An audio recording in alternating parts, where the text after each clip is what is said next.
Today we're looking at the difference between Elder Rifts and Challenge Rifts.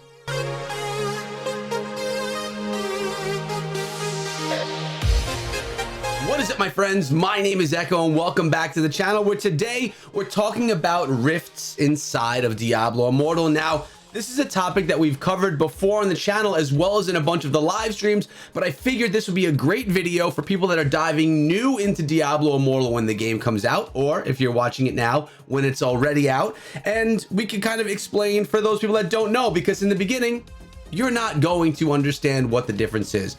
So what we're looking at here is gameplay from the Diablo Immortal Tech Alpha of Elder Rifts. Elder Rifts are my personal favorite because you get a chest reward at the end of an Elder Rift, but we need to break down what the difference is between the two. Before I go any further inside of this video, make sure you sub the channel and ring the bell for daily Diablo Immortal videos and fun. So what's the difference between these two? Let's talk about Elder Rifts first. An Elder Rift is basically a dungeon or a rift that you go inside of. You need to kill a bunch of enemies, and when you take down the right amount of enemies, when you take enough of them down, you will then spawn a Rift Guardian. A Guardian is basically the boss inside of that rift. Once you defeat the boss or the Guardian, you get yourself rewards. Rewards can be gear, they could be loot, they could be shards of stuff. Really, anything is possible with what you get as rewards. But there's a lot of different things you can do inside of Elder Rifts, and you can go on in with friends, play this together. And remember, when you're going through these, I mentioned that when you kill enough enemies, you then spawn the Rift Guardian. Only certain enemies count and only certain enemies matter. So notice right now, I'm kind of just running past all these enemies because they don't matter. But look on the map right now. Notice I'm attacking right now a golden skull. And then I have a couple of blue enemies, or I call them purple enemies, coming at me as well. These are the ones that you need to take down. Nothing else matters, but these guys do. So you want to take down the golden and the purple skulls. So what you're really doing is running through the rift and looking at the map up above. Once you start seeing those golden or those purple skulls, you're gonna path yourself right to them. You're gonna grab the orbs as they let them go, and then that is going to progress you even further down. Notice on the left side of the screen, right underneath the character icons, we have a purple bar. The first line with the hourglass on that bar is the time that we are having left to get to the final stage. Time is never an issue. I've never had an issue getting there. The skull at the end of that purple bar is how much more we need to do. So we've already progressed about more than 3/4 of the way through the rift. That little black space, as you see, we're kind of picking it up as we go. As we get that done, as we get closer to that, then the Guardian will spawn. Notice there are a couple of purple skulls behind me. Once we take down one of those enemies, all the rest of the enemies on this rift will be gone. They are gone right now. And actually, this is actually kind of funny that we're seeing this right now. Notice in the beginning of this rift, I put in those purple crests. Those are called legendary crests. And crests give you special terms to the rift itself. Now, if we go back, and I will in just one second, I'm gonna pause it right on those special terms and you'll see what changed and why there was no Rift Guardian. All right, so as you can see right here, we put in 3 of those legendary crests. Not only are you going to get legendary gems for each of those crests, you also have modifiers to the rift. So let's take a look at what the modifiers were to the rift that we just ran. Now you'll notice the modifiers, you get 2 modifiers per legendary crest. We have green ones that are going to be helpful to us and red ones that are going to be more difficult for us. So player attacks sometimes execute injured monsters. That's a positive. Monsters sometimes resurrect. That makes it more hard for us. Now the Guardian removed from this rift. That means you literally just need to take down those skulls that I was talking about, those purple and those golden monsters. And once you get all of them taken down up to that full bar, the rift is over. So it saves you a bunch of time. We had monsters sometimes explode on death. That's going to make it more difficult. Then we have the player attacks call chain lightning, which is going to be a positive, more attack on our side, and monsters attack speed is increased, which is more difficult. So inside of Elder Rifts, you can use these crests. You can get the legendary gems, you can get rewards, and you can get these modifiers inside of your runs, but it's very different inside of the challenge rifts. That's a totally different beast.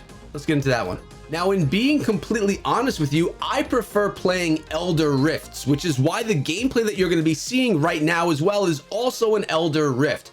But we could talk about, while we're watching this footage, why I prefer Elder Rifts and what the difference is between a Challenge Rift and an Elder Rift. Okay, so as we're about to go in this one, we have one legendary crest, which means we're going to have one modifier for a positive and one for a negative, and then we're going to get one legendary gem at the end of this. All right, there's the modifiers that we're going to be seeing, and monsters drop more energy orbs. That's great. More special attacks you can use on your Rift run. But you're sitting here saying, well, what is a Challenge Rift, Echo?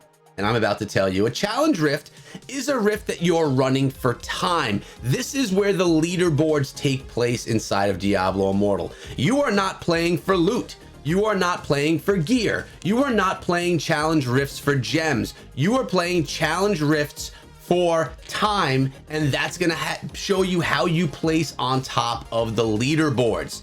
So if you're a leaderboard junkie, if you like to be on the top and within the leaderboards of any game that you play, Challenge Rifts may be where you spend a lot of your time. Now, this is the part of the game where people were saying, people that are going to be paying for the game, buying these legendary crests, getting more legendary gems and upgrading their characters' gems to make them stronger, they're going to get an advantage in these Challenge Rifts. And to be honest with you, that's kind of true, except for that you're not going to be able to get so strong that other free-to-play players can't catch up to you. It's just you're going to be able to get to that strength first. There is going to be a limit to how strong you can make your heroes, and if someone's paying and on day one they get max level gems because they ran Elder Rifts and they were getting their gems and paying for that, then yeah, day one they're going to be there. But you're going to be able to catch up from grinding through the game, from playing it naturally, and from the battle pass that we spoke of in yesterday's video. Remember, in the battle pass you get 4 legendary items from the top free tier. You get a legendary weapon, a legendary gem,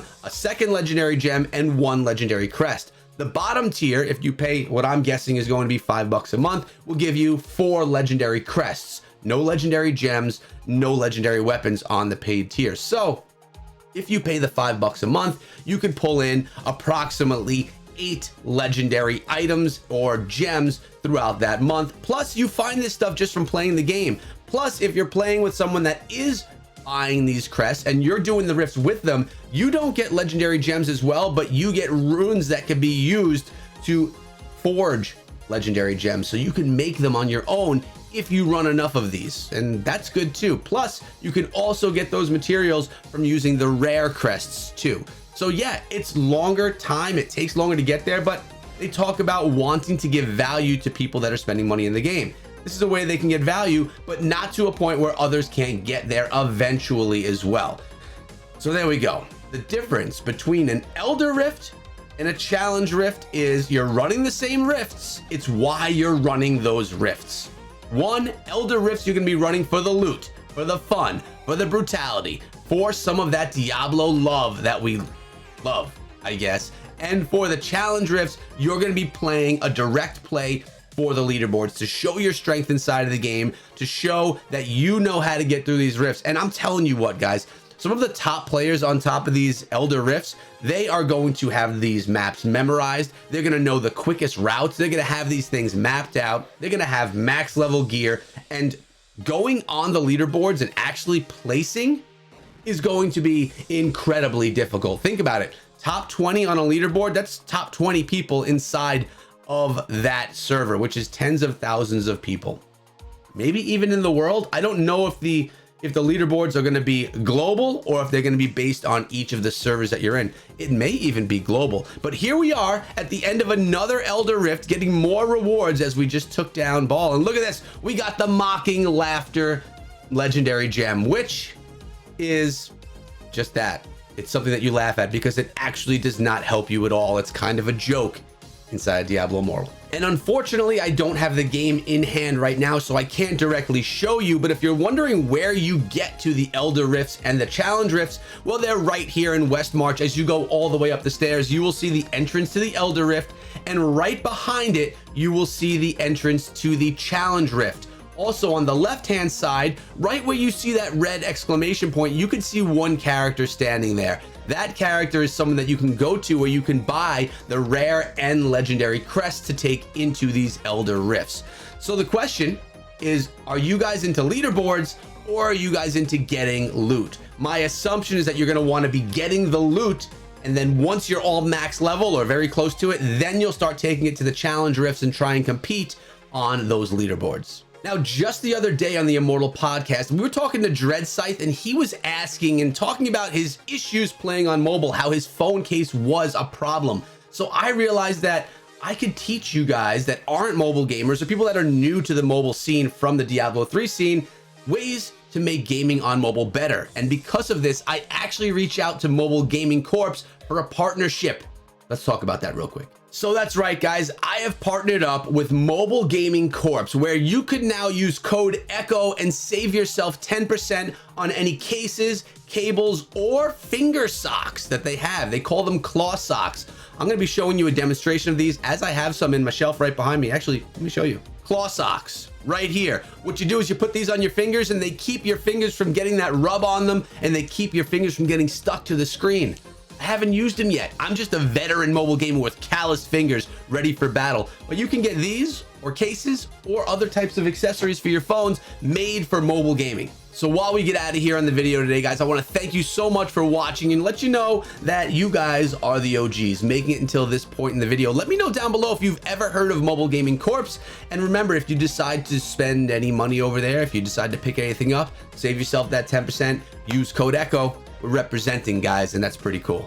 But we're out of here for today, guys. Thank you so much for making it until this point in the video. And remember to remind me down below which you prefer. Do you like Elder Rifts or Challenge Rifts? You can let me know down below in the comments or over on my Discord server, which will be the pinned comment. Maybe even Mobile Gaming Corps ID as well. We'll see. Go check it out. Have a great day, guys, and be good.